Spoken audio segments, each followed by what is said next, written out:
Fala, investidores! Hoje vou estar trazendo para vocês aqui notícias a respeito da CEMIG. Vou estar também falando a respeito aqui da Petrobras e vou estar fazendo o fechamento do vídeo aqui falando a respeito do Banco do Brasil. Mas antes de estar continuando o vídeo, peço para vocês estarem deixando o like. Se inscreva também no nosso canal e ative as notificações. Vamos lá? Nós vamos estar começando aqui mostrando que a CEMIG ela respondeu o questionamento da CVM após notícia vinculada em jornal. E a notícia foi o seguinte, que Zema quer transformar a CEMIG em empresa privada e sem controlador. Nós vemos que, após o presidente do Novo ir para a Copasa, Zema quer a CEMIG livre de politicagem. O governador defendeu no sábado que a proposta de corporação para a estatal seria uma blindagem contra interferência nociva, segundo aqui o governador de Minas Gerais, o Zema. Nós vemos aqui que a CEMIG é uma empresa muito lisa, muito boa, né? A CEMIG 4, neste momento, as ações preferenciais estão custando aqui R$ 12,00. Tem pagado aqui um dividend yield de 7,7% nos últimos 12 meses, com um PL aqui de apenas 5 vezes lucro, o que é muito bom. E dando uma olhadinha aqui nos resultados da companhia, o que a gente observa? Que o histórico de dividendos dela recente agora é muito bom. No ano passado ela pagou 13%, em 2021 aqui 8,9%, e aqui se a gente leva em consideração de 2020 a 2017, foram aqui pagamentos muito baixos, né? Mas que antes a companhia ela tinha o costume de distribuir mais proventos. Quando a gente olha para os números da empresa aqui, a gente vê que em questão de dívida, a dívida líquida sobre o EBITDA aqui abaixo de 1, o que é muito bom. A gente olha aqui para os indicadores de rentabilidade, o ROI aqui acima de 22%, que é maravilhoso. O ROIC aqui em 17,8%. E a gente olhando aqui para o crescimento dos lucros dos últimos 5 anos, na casa aqui dos 24%. Crescimento de receita aqui na casa dos 10%. Ou seja, é uma empresa muito lisa, que vem pagando bons proventos e que se encontra aqui descontada, né, quando a gente olha aqui para o preço em relação ao seu lucro. A gente vendo aqui o modelo de privatização proposto pelo Zema para a CEMIG, sugere que a CEMIG ela vire aqui uma empresa sem um controlador, ou seja, uma corporation. A gente vê aqui que atualmente o Estado possui aqui 50,9% das ações ordinárias da companhia e não possui nenhuma ação preferencial, ou seja, aquela ação que tem preferência nos proventos, mas ele possui aqui mais de 50% nas ações que dão direito a voto. Somando as duas aqui, o Estado detém cerca de 17% da companhia, justamente porque as ações preferenciais, a qual a companhia ela não possui nenhuma ação, representa ali 2/3 das ações da companhia, ou seja, 66% das ações são preferenciais e o Estado não possui nenhuma dessas. Nós vamos estar analisando neste momento o quadro, né, da posição acionária da CEMIG. A gente vê aqui o Estado de Minas Gerais, né, com quase 51%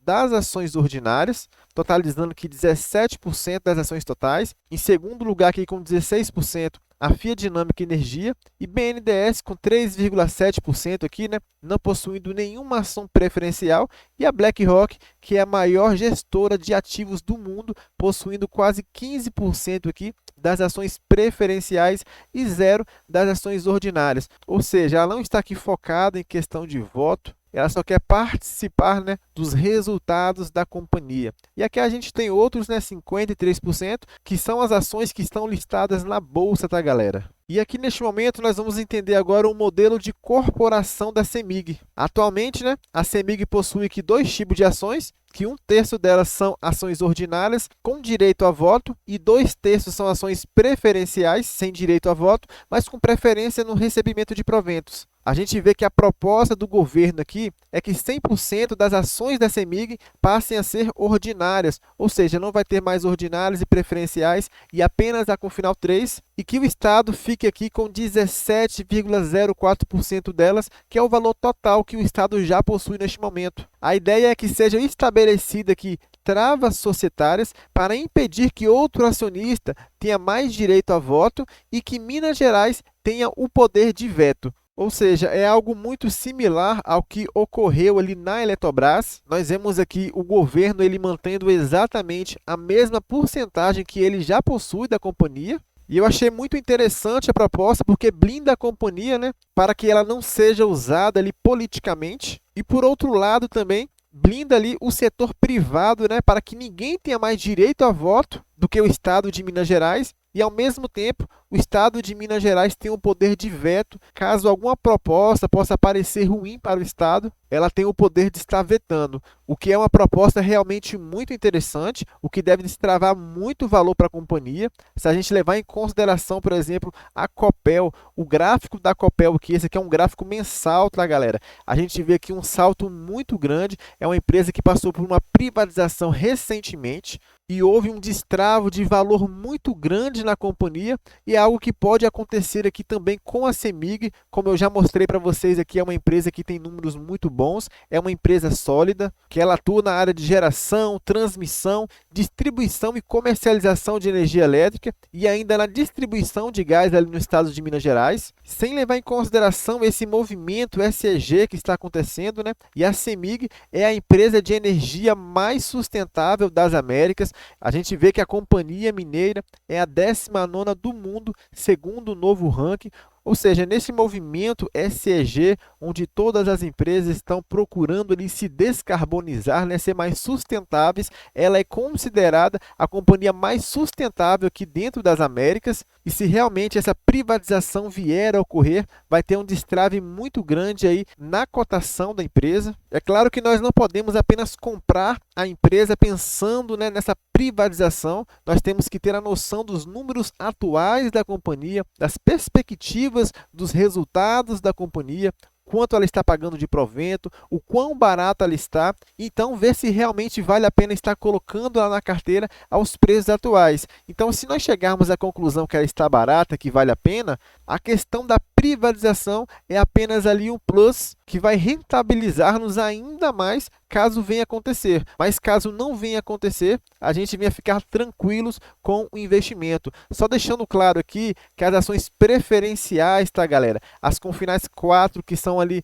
preferência de receber proventos, ela não tem tag along. É algo que nós devemos aí levar em consideração, porque nós sabemos que a questão do tag along ali é algo que protege, né, o acionista minoritário. Mas as ações aqui, que são as ordinárias com o final 3, a gente observa, né, que elas têm aqui 80% de tag along. Ou seja, ela é um pouquinho mais cara, né, quando a gente compara com a preferencial. Tem aqui um dividend yield bem menor, mas tem essa proteção em relação ao tag along. Agora nós vamos estar continuando aqui falando a respeito de Petrobras, e a semana mal iniciou e as ações da Petrobras ali vêm derretendo na bolsa. A gente vê aqui que na segunda-feira as cotações da empresa caiu aqui mais de 6%, por causa de algumas movimentações ali nos bastidores da empresa. Nós vemos aqui que a Petrobras perde em valor de mercado o equivalente a uma Sabesp apenas na segunda-feira. Foi realmente uma perda de valor muito grande.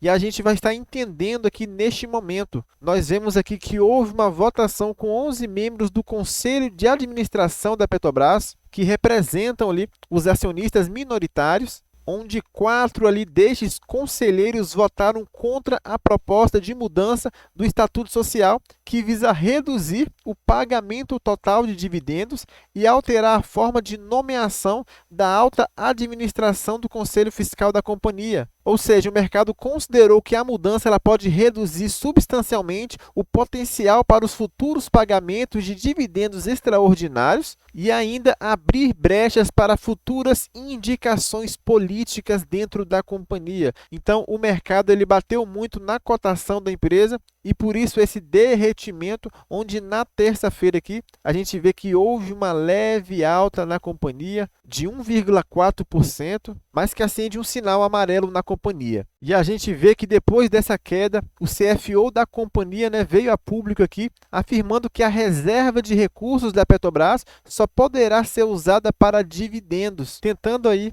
acalmar o mercado, justamente porque o mercado vinha batendo muito na cotação da empresa. Segundo o executivo, a ideia visa um aprimoramento da governança da companhia, garantindo que os acionistas recebam seus dividendos de acordo com o que prevê as regras atuais da petroleira. Aconteça o que acontecer, a proposta será deliberada em assembleia de acionistas a ser convocada oportunamente. Então nós vemos que é algo que realmente liga o sinal amarelo aí, até porque nós sabemos o que aconteceu em um passado recente da companhia, o que nos faz refletir muito a respeito de futuros investimentos na companhia. Mas em contrapartida, a gente vê um movimento muito forte aqui em relação ao petróleo. Aquisições aqui da Chevron e da Exxon mostra corrida armamentista por petróleo. Nós vemos aí o mundo passando por uma transição energética, né? Uma corrida ali pelo movimento ESG, mas que cada vez está mais comprovado que essa transição vai demorar mais do que os países estavam pretendendo. Nós vemos aí na Alemanha, por exemplo, onde ela deixou de ter acesso ao gás da Rússia e neste momento religou as suas fontes de energia à base de carvão. E nós vemos aqui que as petrolíferas, né, compram concorrentes em acordos bilionários, enquanto o mundo discute a descarbonização. Então é algo que realmente, né, nos faz analisar, nos faz refletir, onde as duas maiores empresas de petróleo dos Estados Unidos iniciaram uma corrida para garantir reservas de petróleo para as próximas décadas. Então são notícias que nos fazem analisar, pois se o mundo esperava ali uma transição energética mais rápida ainda dentro dessa década, com certeza ali, as duas maiores empresas de petróleo dentro dos Estados Unidos não fariam ali essas grandes aquisições se elas não acreditassem realmente que essa retórica de fazermos uma transição energética ainda nessa década, ela já se mostrou falha. Ou seja, abrindo um caminho ainda mais longo para o petróleo, mostrando que o mundo ele vai depender do petróleo ainda por mais tempo do que o planejado, do que pelo menos o esperado pelos países, mostrando que as empresas de petróleo podem se beneficiar ainda por um longo prazo, e nós temos que estar levando em consideração a exploração lá na margem equatorial e as possíveis reservas, né, que existem lá e as que já foram achadas, para a gente estar levando em consideração que a Petrobras ela pode crescer e crescer muito aí nos próximos anos. A gente sabe que a companhia ela já se valorizou muito aí quando a gente leva em consideração apenas o último ano. Se a gente levar em consideração os últimos 5 anos, então, a gente vê que ela chegou aqui a tocar a casa dos 5,50 e neste momento aqui a R$ 35, multiplicando praticamente o investimento por 7 vezes, e que a companhia ela deve ter um futuro promissor ainda pela frente, mas nós temos que estar de olho nessa questão administrativa da empresa, porque nós sabemos do passado da empresa e de maneira nenhuma a empresa pode ser usada ali como barganha política. Agora nós vamos estar finalizando aqui com o Banco do Brasil. A gente vê aqui que em prévia pela Genial Investimentos, ela recomenda a compra das ações do Banco do Brasil, pois ela espera ali resultados positivos no terceiro trimestre de 2023 para a companhia.